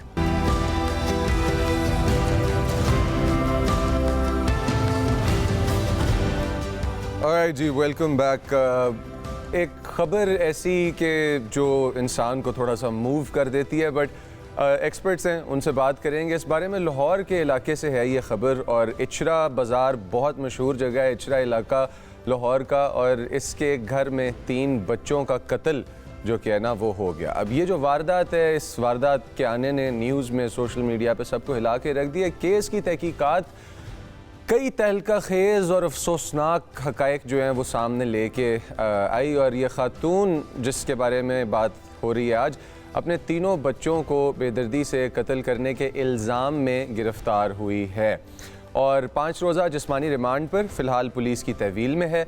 इब्तदाई तौर पर जो मुलज़िमा है उसने सारी वारदात का इल्ज़ाम अपने ससुरालियों पर डालने की कोशिश की, लेकिन तफ्तीश के दौरान ये तमाम जो इसका एक बिल्ड किया हुआ नैरेटिव था, ये गलत साबित हुआ इसका जो मौक़िफ़ था, और फिर उसके बाद इसने इस जुर्म का एतराफ़ भी कर लिया। अब हुआ क्या यहाँ पे, पुलिस के मुताबिक मुलज़िमा तलाक लेकर झंग के एक अदद शख्स के साथ शादी करना चाहती थी पुलिस के मुताबिक, और इन्होंने इन बच्चों को इस राह में समझा रुकावट। अब हमारे साथ ब्यूरो चीफ मौजूद हैं लाहौर से, आसिम नसीर साहब, पहले उनके पास चलते हैं। अस्सलाम वालेकुम सर, बड़ी दर्दनाक सी खबर है और बड़ी जो है ना वो रोंगटे खड़ी करने वाली खबर है। क्या रिपोर्ट सामने आ रही है और पुलिस की तरफ से लेटेस्ट अपडेट्स इस मामले में क्या हैं? हाँ मुजम्मल, बहुत शुक्रिया। बिल्कुल, मेरी DIG इन्वेस्टिगेशन से भी गुफ्तगू हुई और ऑपरेशन से भी इस केस के हवाले से। जब ये केस हुआ था तो फौरी तौर पर, क्योंकि पुलिस ने मुकदमा दर्ज करना था, तो पुलिस के साथ मैं मुकम्मल इस केस के ऊपर राब्ते में था, और हमारे क्राइम रिपोर्टर भी जो लाहौर के हैं, हमारे हम न्यूज़ के भी और दीगर भी, हर कोई कोशिश कर रहा था कि इसके अंदर मालूम करें कि असल में वजह क्या है। क्योंकि 3 बच्चे जिनकी उम्र 1.5 साल, 3.5 साल, 4 साल और 5 साल की उम्र थी, और उन्हें इस बेदर्दी के साथ उन्हें मर्डर उनका हुआ, और उसके कुछ देर के बाद ही पुलिस का ये कहना था कि इसके अंदर वालदा जो है वो इन्वॉल्व है। तो इब्तदाई तौर पर तो पुलिस भी छुपा रही थी, लेकिन जो उसके बाद उन्हें अदालत में भी पेश किया गया और उन्हें 5 रोज़ा जिस्मानी रिमांड पर पुलिस के हवाले किया गया। तो अब वो जो गुत्थी है वो सुलझना शुरू हो गई है। जैसे आपने खुद भी बताया, जो हमारे पास पुलिस की तरफ से रिपोर्ट्स आ रही हैं और पुलिस जो बता रही है उसके मुताबिक जो कॉल रिकॉर्ड्स थे, खातून के जो बयानात थे वो बिल्कुल मुख्तलिफ थे, और जो उनके बयानात के अंदर जो झोल था, उस झोल की वजह से जो है पुलिस को मज़ीद शक बढ़ा, और उन्होंने जब इन्वेस्टिगेशन को बढ़ाया, उस घर के गिरदनुमा की कुछ फुटेजेस ली, तो वहाँ पर वो खातून इस वाक़े के बाद बड़ी पुरसकून दिखाई दी, और वहाँ पर गुजरते हुए उसकी CCTV फुटेज भी सामने आई। उसके साथ साथ कुछ बैंक अकाउंट्स में कुछ ऐसी ट्रांजैक्शन थी जो वो इस्टेब्लिश नहीं कर सकी, तो उससे पता चला कि एक नौजवान था जो उसके आबाई इलाके झंग से जिसका ताल्लुक था, और उसके साथ उसका प्यार मोहब्बत था और वो चाह रही थी उससे शादी कर ले। आसिम साहब, मुझे ये बताएं कि ये जो पॉइंट है जहाँ पे मैंने आपको पॉज कराया कि यहाँ पे तमाम क्राइम रिपोर्टर्स भी और जो मीडिया है, आप भी पुलिस के साथ राब्ते में थे, तो क्या बताया उस खातून ने, या उस खातून ने क्या बयान दिया कि जिसको फिर एतराफ़ जुर्म के तौर पे कोर्ट किया पुलिस ने? देखिए, खातून के जो इब्तदाई बयान थे ना, तो उसमें पहले तो सबसे पहले एक तो सिंपैथी उसके साथ ही जब ये मामला हुआ, उस सिंपैथी के अंदर ये था क्योंकि ओबियसली एक माँ है, वो रो रही है, लेकिन जैसे आपको मालूम है कि कोई अगर शख्स किसी का एक बच्चा भी अगर दुनिया से जाए तो उसकी क्या क्या कैफियत होती है। लेकिन सूरत हाल ये रही कि ये खातून जो है वो बड़ी उसके जो बयानात थे, कभी वो कहे मेरा ब्लड प्रेशर कम हो गया है, कभी वो कहे मुझे चक्कर आ रहे थे, मेरी तबीयत खराब थी, मैं ड्रिप लगवा के आई, तो वो तमाम चीज़ें जो थी ना वो उसके साथ सिंक इन नहीं हो रही थी। तो पुलिस को वहां पर उसके ऊपर शुबा हो गया और उसके बाद फिर पुलिस ने जब इसके ऊपर तमाम इन्वेस्टिगेशन की, जो सीडीआर थी वो निकलवाई गई, मोबाइल डाटा निकलवाया गया, इसके साथ साथ जब बैंक की ट्रांजैक्शन थी वो भी देखी गई, तो वो तमाम चीजें मैच हो गई। जब वो तमाम चीजें मैच हुई हैं तो उसके बाद फिर इस हतमी राय को स्टैब्लिश किया गया है कि क्योंकि इनका आपस में दोनों की मोहब्बत थी और वो ये चाह रही थी कि मैं बच्चे ना मेरे रहे और मैं फिर शायद छोड़कर आसिम नसीर साहब, अब ये आपने इन्वेस्टिगेशन की जो रिपोर्ट्स मीडिया के सामने आई हैं ये आपने कोट की हैं, अब इन्वेस्टिगेशन में और सामने क्या आया है इसके लिए हम चलते हैं डीएसपी इन्वेस्टिगेशन इचरा कमर अब्बास साहब के पास। सर अस्सलाम वालेकुम, व्हाट आर द अपडेट्स? अभी नया जो कि है वो क्या केस में सामने आ रहा है कि एक खातून है, कत्ल कर दिया 3 बच्चों को, जाना चाहती थी शादी के लिए, what are the latest developments?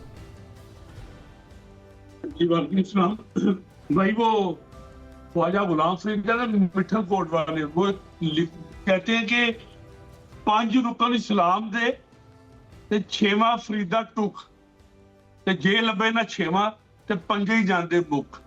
तो यहाँ पे 6ठा नहीं मिला और 5 रुकन इस्लाम के खत्म हो गए। एक माँ सफाक कातला बन गई जिसने अपने 3 बच्चे ज़िबा कर दिए। रीजन वही खड़ा हुआ, आज भी रोटी के 4 हर्फ लिए। सवाल ये है कि किताबों ने क्या दिया मुझको, वही गुर्बत, घरेलू नचाकी, लड़ाई झगड़े, ताने, वही औरत को उस रविश पर ले आए कि वो शैतान के काबू में आ गई। उसने एक ऐसा सफाकाना इकदाम किया कि घर में भी डिस्कस करते हुए तो खौफ आ रहा है तमाम फैमिलीज में ना कि एक माँ ने अपने 3 बच्चों को ज़िबा कर दिया। अच्छा डीएसपी साहब, ये कब उन्होंने इस चीज़ का एतराफ़ किया? आप सिंस मुतलका एरिया के डीएसपी हैं तो आपने उनसे डायरेक्ट बात भी की होगी, ये एतराफ़ उन्होंने कब किया कि ये कत्ल जो है ये उन्होंने खुद किया? जी, जिस वक्त इंसिडेंट हुआ हम तमाम हमारे फीचर्स हम मौके पे पहुंच गए थे। उसके बाद मियां बीवी को हमने इंटेरोगेट किया तो उसने फिर एडमिट कर लिया था कि आई डिड दिस, और सारा सीन उसने क्लियर भी कर दिया था। उसने वो कपड़े धोए थे, छुरी धोई थी, वो सारा कुछ सामने आ गया। आसिम नसीर साहब, आपने एरिया के लोगों से भी रब्ता किया होगा, ब्यूरो चीफ आसिम नसीर साहब से सवाल है मेरा, आपने इचरे की पब्लिक के साथ भी रब्ता किया होगा, क्या पब्लिक का क्या ओपिनियन था इस चीज़ के बारे में?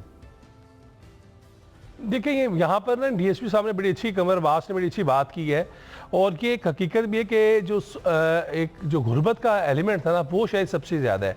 इलाके के लोगों का तो ये कहना है कि हमें तो कोई क्योंकि ये यहाँ पर किराएदार थे और इब्तदाई तौर पर यही बताया गया कि इनका अपना घर भी नहीं है, तो जो मौके पर जो लोग थे उनका यही कहना था कि हमें तो एहसास ही नहीं है कि कोई इस तरह का हुआ, क्योंकि वो गुंजानबाद इलाका है और वहाँ पर आप समझ सकते हैं कि हर शख्स अपनी रोज़गार के लिए सुबह निकलता है, शाम को आता है।